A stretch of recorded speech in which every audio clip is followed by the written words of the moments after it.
Welcome to episode 2 of Heart Heroes Frontline Care, hosted by CardioVisual.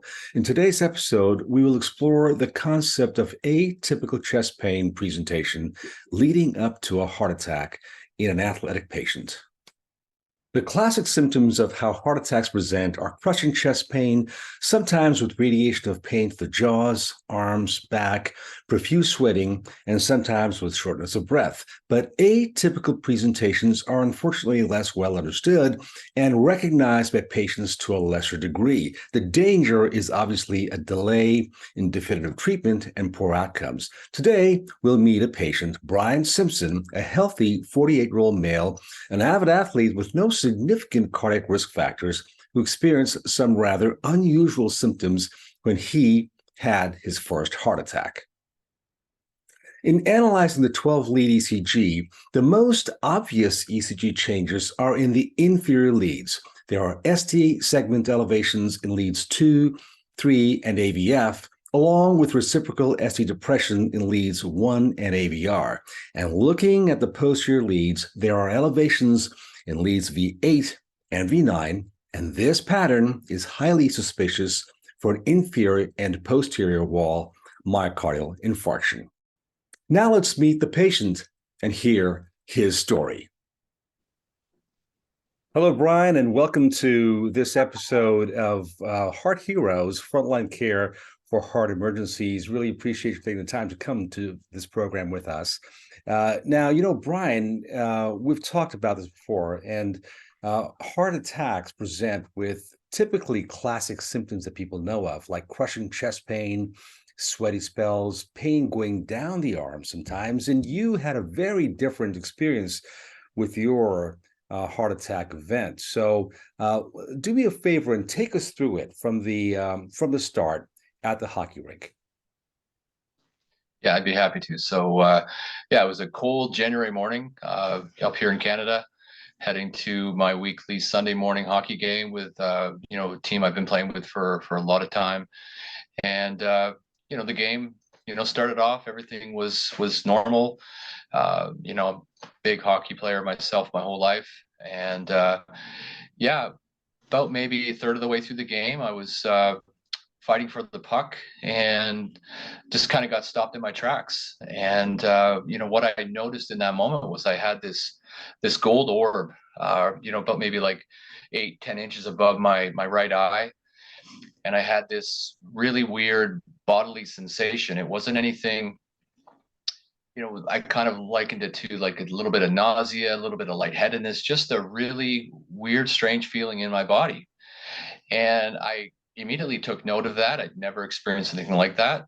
I actually skated off and went to the bench thinking, okay, maybe just something's up. I didn't really think anything more of it.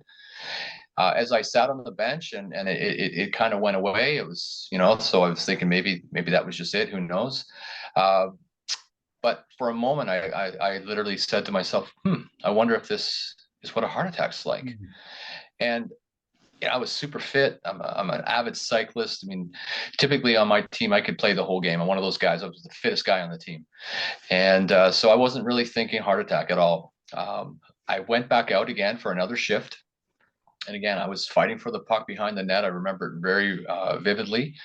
And it came back like 100 times more intense. So the gold orb was still there, but that feeling I had in my body, just super intense. And I literally skated away from the play, which I'm a competitive guy. I would typically not do that. And everyone's looking at me like, what are you doing? I skated to the bench. I grabbed my sticks and I said, I don't know what's going on. I don't feel well. And I'm going home. And so headed off, skated to the dressing room. Again, nobody, including myself, thought anything more of it. And I went into the dressing room. I proceeded to get undressed, took all my shoulder pads, all my upper body equipment off. I then bent over to undo my hockey skates. And when I did that, all of a sudden I had these dry heaves and a shortness of breath. And then all of a sudden I just slumped backwards against the cold concrete wall. And I remember like that vividly. I wasn't afraid. I was just sitting there. I couldn't move. I couldn't talk. I couldn't yell for help. I remember thinking I need to call 911. My phone was within arm's length. I couldn't move. I was fully conscious and aware though. And I was like that, I'm told, somewhere around 30, 35 minutes. We don't know exactly. Uh, I was calm the whole time. I've had people ask me, like, well, did you think you were going to die? And not once. And the buzzer went. I knew the guys were going to be coming in. And sure enough, guys started coming in. And the third guy that entered the dressing room took one look, saw me, slumped over against the wall. He was a retired police officer. And he came to me right away. And he started yelling at me, Brian, look at me, look at me. I mean, I could look at him, but I couldn't move. I couldn't talk. I couldn't answer his questions. He took my pulse. He said I was cold and clammy, and he immediately said, call 911. The guys called 911. It was, by this point, around 11 o'clock in the morning. Turns out that paramedics happened to be having coffee at Tim Hortons, famous coffee shop in Canada, and they were 5 minutes away. And the guys jumped into action. They were able to get the Zamboni out of the back of the arena. The ambulance was able to come right into the arena, and they were by my side in 6 minutes. They got me into a stretcher, onto a stretcher, and proceeded to examine me. Again, I was unable to communicate with them. They gave me an IV, and that brought me back. I was now able to communicate what was going on, what I was feeling.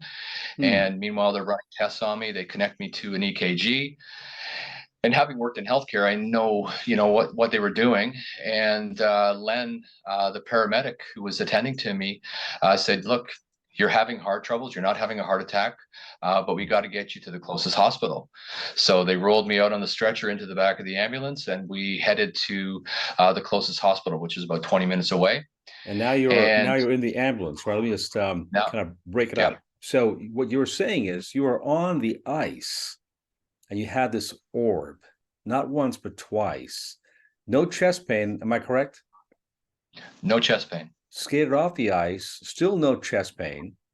Slumped over, still no chest pain. EMS shows up, no chest pain, just this feeling of whatever you're describing, the nausea and things that came on now. And now you're in the ambulance while they think you're having something, a cardiac event, and still no chest pain. Is that correct? That's correct. Still no chest pain. Wow. Okay. So, we're heading to the hospital in the ambulance, and he's given me nitro. He's given me a bunch of clotbusters, chewed them up. I believe it was Plavix, and literally, it was in the ambulance that I started having the textbook symptoms. All of a sudden now I felt like I had an elephant on my chest. And I can remember vividly, Sush, it was like I could squirm out from underneath it somehow. I was squirming, and, Len said, I'm going to give you some more morphine to relax your heart. And I said, I remember this like it was yesterday. I really do. And literally, as we arrive, and we're almost into the hospital, Len says to his partner who was driving, the second one's there. I knew what he meant. Again, I worked in healthcare. It was now a heart attack officially. They still, even though they were, showing that, they still took me inside, because now they're at the hospital. So they hooked me up to a more sophisticated EKG. And again, I remember this like it was yesterday. The doctor looked at the screen, looked at me and says, you're having a heart attack. We got to get you to the closest cardiac center. So back into the ambulance I went. And it was one of those things where, it's really surreal. I don't remember anything else. Once we got back in the ambulance, I woke up on the table in recovery at the cath lab in Peterborough Regional Health Center. Well, that's quite a story, Brian. That really is something else, because you had no chest pain through this entire thing. And even when they told you having a cardiac event, and then the doctor told you having a heart attack, you had symptoms. Let's not deny that, but you had no chest pain. And we're going to go ahead and hear from Dr. Guru Kowlgi right now, next, about this kind of a presentation, the so-called atypical symptoms and how they present. Especially important in folks like you, Brian, and athletes. So I want to thank you, Brian, for coming on this program with us. It's one heck of a story, and I really enjoy speaking with you, and thanks for sharing it. We'll talk to you later. Thank you for having me. So, Dr. Kowlgi, thank you so much for joining us today on the program. To start with, tell us a bit about your interest and your expertise in cardiovascular disease. So thank you so much for having me. I am a cardiologist specializing in heart rhythm disorders. I practice cardiac electrophysiology at Mayo Clinic in Rochester, Minnesota. Terrific. Now, we've talked about this case. Brian Simpson had a big heart attack with very atypical symptoms. Yeah, he was an athletic fellow, cyclist, played hockey. Yet he had this massive event about 8 years ago, and he's been so really kind and forthcoming in coming out and to talk about his case. In patients like this, especially patients with really minimal risk factors, well-conditioned, athletic people, presenting with these very atypical like symptoms, not the classic, elephant sitting on the chest, things like that. How Yeah. common is this, and how often do you see these kinds of patients in your practice, Guru? Yeah, so it's a great question, and certainly something that sort of adds to the diagnostic dilemma when we see these patients, right? And like you said, the classic symptoms of chest pressure, elephant sitting on the chest, shortness of breath, we don't see that all the time. I mean, we see them, I'll say probably 60-70% of the time, but about 20-30% of the time, they can present with atypical symptoms. And then it's important to realize the groups of patients who present like that. So athletes are certainly one group because one, they tend to downplay their symptoms a lot, because a lot of the Mm. times, especially for younger people going into professional sports, they don't want any illness to sort of set them back, so they sort of downplay some of their symptoms, but can also happen in females. So middle-aged to elderly females, they can have an altered sensation of a major cardiovascular event. The reason this happens is manifold. Firstly, it depends on the area of the heart involved. So, if there's a large portion of the myocardium involved, like we see in anterior STEMIs or proximal LAD, proximal right coronary artery lesions, so these patients can have more symptoms, and it can be directly a function of the percentage of the myocardium involved, or could be systemic symptoms like nausea, fatigue, those kind of constitutional symptoms as well. Now, in certain atypical MIs where it involves less myocardium, you can have these referred pain sensations too. So the nerve supply of the heart also supplies nerves to the arm, to the neck. So you can have arm pain, neck pain. So that is variable. There's no like formula to predict where the MI is based on their symptoms. But it's important to kind of think of the whole picture as physicians, especially physicians in the emergency room. If something doesn't add up, if their pain is not getting better with pain medication treatment, or they're having these constitutional symptoms, or they have risk factors, then doing an ECG is a simple, inexpensive test that can sort of tell us what's going on. Yeah, ECG is really the first line of diagnostic testing that's so readily available and inexpensive, right? So, yeah, thank you for that reminder. And certainly our pre-hospital colleagues have the same advantage. They can do a 12-lead ECG, right off the bat on scene. And that's exactly what happened with Brian that saved his life, quite frankly. Thank you for that. Now, so we just talked to Brian Simpson and got his story, and went something like this. In the skating rink, skating, felt fine. He kind of saw this golden orb over his shoulder and had no chest pain, had nothing at all. Got off the ice, got back in the game, had the same sensation, and then fatigue and felt a little bit nauseous, I think. And then had this episode where he kind of slumped over, didn't lose consciousness, but yeah, no chest pain the entire time. So he was having some, kind of an event going on. Guru, in your assessment, what is during this period of time, right? What is the greatest danger? And I'm thinking, cardiac wise, arrhythmias wise, what is the greatest danger that Brian, was in this 35 minute period of time while lying there against the brick wall? That's a great question, Soshan. I think a very important one because really, when we talk about heart attacks being fatal, we are referring to the arrhythmias that can happen as a result of the heart attack, particularly in the first few hours, first 2 to 3 days.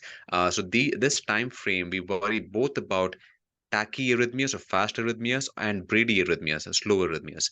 So in terms of fast arrhythmias, when a portion of the myocardium is involved, these patients are at risk for ventricular tachycardia, ventricular fibrillation. So when the heart goes 200 beats a minute and they're not getting any blood supply to their brain, they can have sudden cardiac death and can lead to long-lasting consequences. And on the flip side, sometimes the coronary arteries supply branches to the AV node, to the sinus nodes, and to the distal conduction system. So patients can have slow arrhythmias like heart blocks, and that can cause them to pass out as well.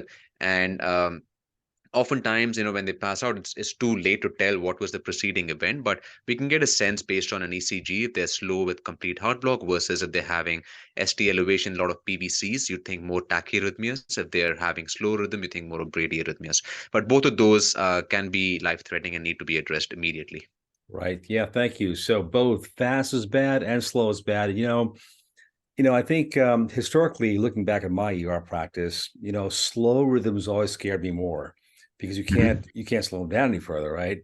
So I'm not sure if cardiologists like yourself feel the same way, but let's just focus in on the tachyarrhythmias in the setting of a heart attack. Let's talk about that. There's a lot of discussion about, VTAC in the setting of a post-MI. Could you break that down for us in terms of VTAC in the post-MI setting, polymorphic VTAC versus monomorphic VTAC? Which ones you see more? Which ones are more concerning? And how do you approach patients with those two things?